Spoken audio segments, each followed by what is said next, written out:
Hey everybody, welcome back to our neck of the woods. So in today's video, or the start of this video, is going to be us installing the trusses. Now it is Friday, November 6th, I believe, so the crane should be here tomorrow morning. But what we're going to finish up today is getting the garage walls done. What I've already started here is, since pretty much they're all done, flashed out, all of the nail holes are kind of mastic and covered up, we're starting on the windows and we're using the Hubert Zip stretch tape. Now this stuff's not the easiest to work with. The solid tape's a little bit easier, but the stretch tape, as you're coming down, as you can see, it's not straight. It kind of zigzags back and forth. That's because when you start stretching it, when you get down towards the bottom, it wants to kind of like roll over on itself. So I'm having a little bit of trouble with it, but it's also the first time I've used it. But as you can see, that window is completely flashed out. We started on the bottom, that way we're kind of shingling our seams there. So tape on the bottom, and then as your tape comes down over top of it, water's running down and not getting caught in like a groove.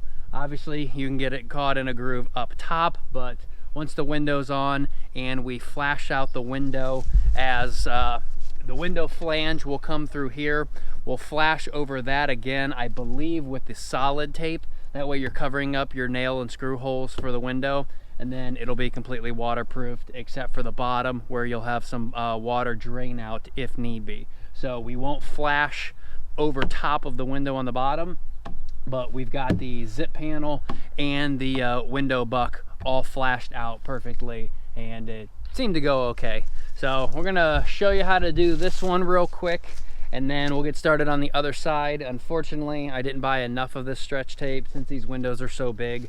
So for the rest of the day, it looks like we're just gonna be doing paneling. We're gonna be doing the solid tape, and then on the other walls and stuff, we'll be doing more mastic. So let's go ahead and get started on this, and show you how to flash it out.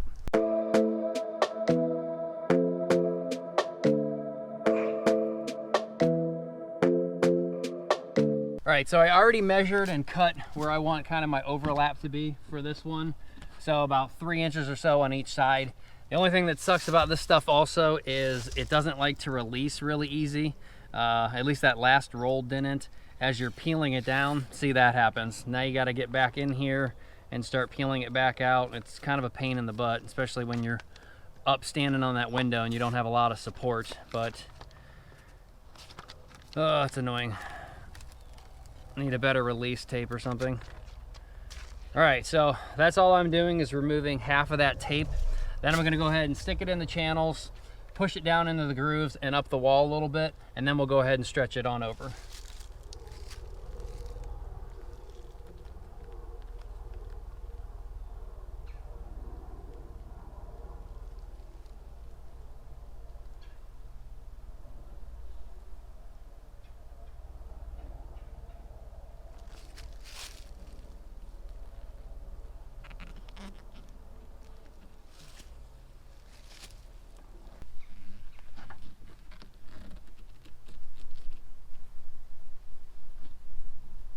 All right, so we got it down into the corners and up on each side. So I can go ahead and remove the outside tape now. This is where it kind of sucks because it gets caught underneath it here.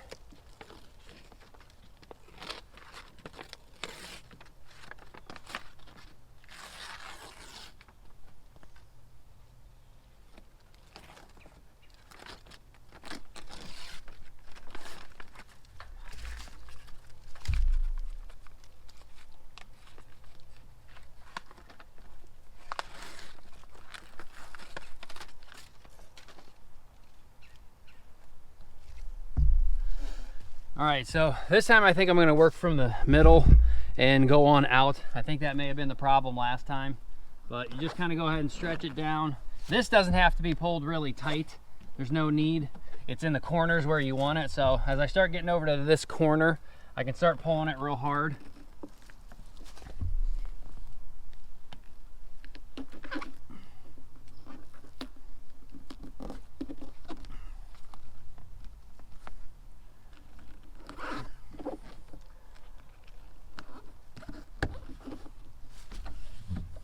There we go, that worked a little bit better. So that way, working from the middle and going out to the side, now you can kind of stretch it and pull it all this way, and then we will go ahead and roll this, but pretty much as you can see, you've stretched it all the way down. This stuff is super sticky. And then I think once you roll it and it attaches to this, it basically makes more of a bonding process. And then when we bring this down over here, now you can see what I mean by a shingling effect. The next piece of tape will go down over here, so that way water doesn't hit this seam here and want to start to get behind the tape and pull it off. Again, that will happen up on the top. You're not obviously going to tape the entire wall up to the eave. But at least for down here where water will hit and try to pool and collect in this window if there ever was a leak, it's got no place to go. It's going to shingle down over this, hit all of this, and pretty much run off this waterproofing and get all the way out, so it's never sitting in your window buck and rotting it out.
All right, cool, that worked a lot better. On those long runs, I was afraid, again, starting at one end, not a good idea. If you start at the middle and start stretching out and down, when you get towards the bottom, you can pull it and you don't have any kinks or overlaps that happened on the other window. So we'll go ahead and do one more, then we'll finish out the top. This window will be done, and then I think for one tape seam over here that I can't really do, that one right there, I can't really do that one until I go and get this side done, because it would make sense just to use one piece of tape that goes all the way over and around, so that way you're not wasting any and it's all kind of tied into one. So we'll go ahead and finish out this window, and then I think I'll start on that side and kind of work up my way from there. And then this side of the garage we can probably call officially done. I don't think there's anything else that we have to do. So cool, one more to go.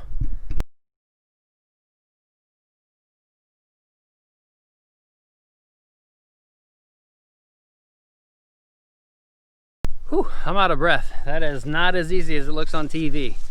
I just really like pressing that roller down hard to make sure that it sticks. I'm sure you don't have to do it that hard, but better than nothing. So again, this wall now completely done except for that one little strip. So we'll go ahead and reset up the camera over here, and I think we're gonna go ahead and start knocking this out. Now, because we're gonna be doing the trusses tomorrow, and because I'm by myself, I'm probably not going to put all of the zip panels up along on top of the garages here above the headers and stuff. I'm probably just going to do one on one end and one on another. I measured last night, and the panels will be sticking up above the top plate there by I think 27 inches. So I'm not going to put them all up, but if I do one on one end and one on another, when we put that first end truss up there, we'll have 27 inches of basically OSB that we can nail in to kind of keep that truss from falling one way or another. And then at a later time, I can come back and finish off these headers, probably with another boom lift. I don't think I'm going to be going up there with a ladder with really no support, because the ladder obviously has to sit on something resting up there. And obviously I have to put a panel where the ladder is going to be sitting, and I don't want to be doing it with the ladder kind of in an A-frame. So we'll just do one on this end, one on the other, and then we'll have a nailing surface for that truss. I'm gonna go over there then and finish the back wall, tape, mastic, everything else for the rest of the day, and then we should be good for tomorrow morning when the crane gets her.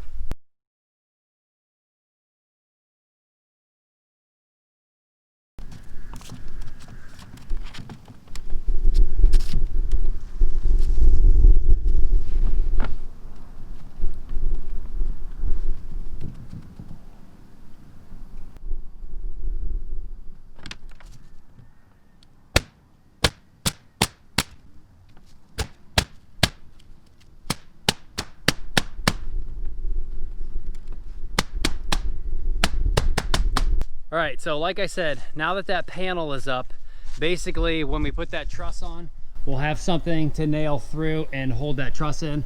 Obviously that truss is gonna go up more of an angle like that, so we're gonna have to cut off that corner, but it's not gonna hurt anything. And if you also noticed, I decided not to tape this seam. I think this mastic just does a lot better job at bonding everything. So when we got wood to wood and foam there in the middle, we'll go ahead and mastic over that. I think it just does a much better holding power than tape, and its waterproofing abilities and everything else. So now I go ahead and bring a piece of tape around there, finish that seam right there. This wall then will be 100% done, besides just throwing in some Tyvek or something in this window, and maybe putting a board in there and kind of in a cross pattern, so that way the wind doesn't blow the Tyvek off. But that'll at least get this garage kind of waterproofed in when the trusses go on. But let's go ahead and finish out, I think, one more piece in here, and I don't think I'm going to attempt doing a piece in here by myself, which would be an 8-footer all the way up there. Obviously, as you can see, it's lower than where that piece went, but I need one more piece to fill in there. And then on that second stud there, that starts my 48 inches on center, so a full piece will go from there to there. So unfortunately on these corners you need 2 kind of half pieces because it's over 4 feet, and I still want to hit a stud, so that's why those are like that. So one more little piece in there, and we'll go ahead and get started on the back wall.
take these and set them down there in the basement. Yeah.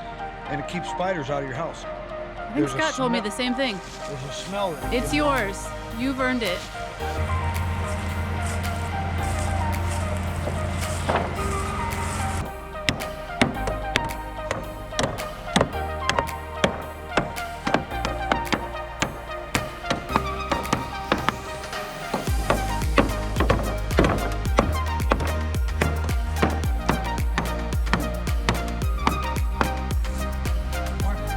Yeah, if you can get out.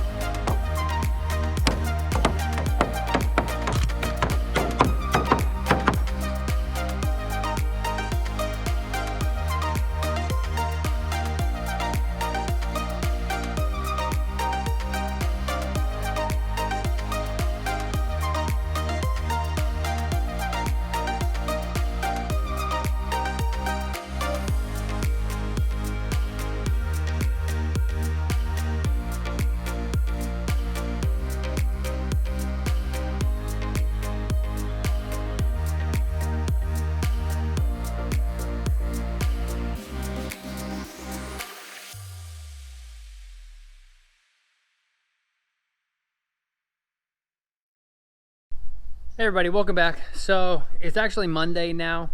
As you can see from that last time lapse, that's all we got done in the garage. We actually got about 10 more to go, but it got too dark, and we did have spotlights that we got out while we were cleaning up, but we just wanted to go ahead and call it a day. Yesterday, all we did was clean up the AMG, went for a kind of a joyride and dinner, and actually stopped in at a car show. So we didn't get really anything done yesterday at all. But today, basically all I did was knock out some of the reinforcements. As you can kind of see up in there, I've got the outside reinforcement and inside reinforcement. So everywhere there's basically a V channel. We've got it there, we've got it directly in the middle, and we've got it up above on the scissor trusses. And then the same thing for the common trusses. You've got reinforcement in there, and over there.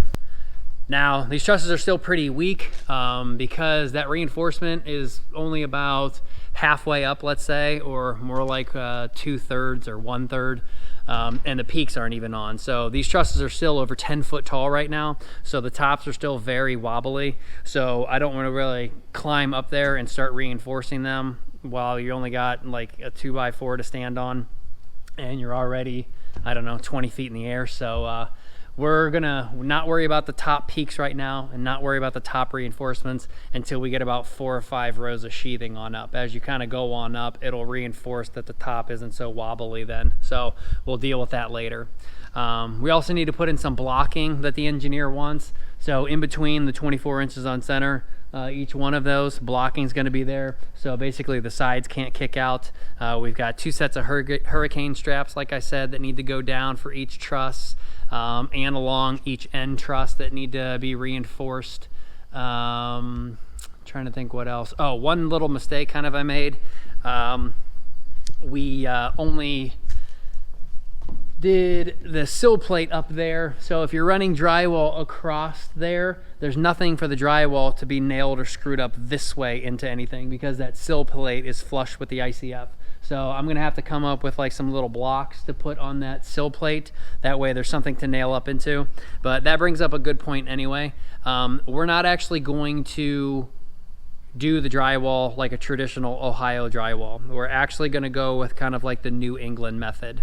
And what that is basically is, instead of taking 5/8 inch drywall for a ceiling, thicker than a wall because you're holding up insulation, Ohio, I believe code is only about an R40 on your insulation, but we want to go like to an R60 or an R80, and that extra weight of insulation can end up bowing your drywall because you're 24 inches on center on your joists or your roof trusses. So we want to go ahead and purchase 1x4s that will run 16 inches on center and go all the way across every one of these trusses, both for the common trusses and for the scissor trusses. And what that basically does is, instead of bringing drywall together where 2 pieces of drywall have to be nailed into only 1.5 inches of lumber, which kind of messes up your drywall sometime, especially if everything's not 100%. Like you may get 3/4 of an inch or more, or maybe an inch on drywall on one side and then only a 1/2 of an inch of drywall on the other to put a screw through. Usually ends up breaking and cracking the drywall, and it's just a pain in the butt. So if you go the New England route, put a bunch of 1x4s going this way, perpendicular to all of the trusses, then put them 16 inches on center. Not only do you have a 3.5 inch nailing space now for drywall to go up into, but that can greatly increase your R value of your attic, because you can just keep dumping in insulation up there, because all of that insulation is now pushing on the drywall, but also instead of that drywall being not reinforced this way through all those trusses, now you've got a 1x going across there that is really going to strengthen that up. So we're going to go ahead and just purchase like a big pallet of it, sift through what we want and then return what we don't use. But 16 inches on center, we're definitely going to use a lot of pieces going this way. Plus the house is almost 53 feet long, so definitely going to be a few pieces in there that we're going to use. But I think that little bit of cost to greatly increase the amount of insulation that we blow and pack up in there, I think it's going to make the drywall ceiling look a lot better for basically the life of the house, because those 1x, they're not going to go anywhere. So we're going to end this video here. I've got some more things that I got to do with the RV that we can put out a video, that I got to get that heater installed, and I actually did purchase something for the AMG, so we can have a first install of it. And actually Erin hasn't even driven it yet, so she wants to get her reaction of kind of pushing, you know, 500, 600 horse and torque for the first time under her home power, and see what that feels like. So again, for right now, I'm going to wrap this video up here. We got to get the crane back out here this week or this weekend and finish off those 10 more trusses in the garage. Then we can go ahead and start putting up the storage space, or at least some OSB floor sheathing up in there, which, if you guys haven't seen, that room up in there again is 16 feet long, I believe, or wide. It's 20 feet this way, and it's 8 feet tall. So that's a heck of a storage space up in there that we can go ahead and put a lot of stuff up in. So to go ahead and put some sheathing on that would be nice, because they're not going to want to split away. I may do a little bit of blocking, although that's not going to be a living, like, walking space, so it's really not that important. But it would be nice to get the sheathing up in there and store it up in there, and then actually start getting some storage up in there for some stuff that actually can get wet. But I'm looking forward to the crane coming back out here, finishing this, finishing up the zip panels, getting a boom lift, or a one with the basket, or the one with the forks that can kind of bring stuff up to you, so we're not doing anything on ladders. I definitely want to get a bobcat out here, or a skid steer, and start getting this dirt moved. We decided that we do want to take a lot of this dirt and put it behind our shooting targets in the back for a better backstop, even though the closest house back there is almost 1,500 yards. A handgun, that would be impossible. A rifle, I mean, even an AR-15, you'd have to be arcing it up here to get it over to a house like that. But I think putting a backstop behind our targets will be a nice safety measure for everyone around. So we got still a lot of stuff to do before winter comes, but that sheathing up there is priority number 1, and garage, finishing that, priority number 2/1 also. But we'll get it done. So again, hope you guys like this video. Please like, subscribe, share, comment to us over on Instagram, NeckofTheWoods 2020. But again, hope you guys enjoy the video. Like, subscribe, and we'll see y'all later.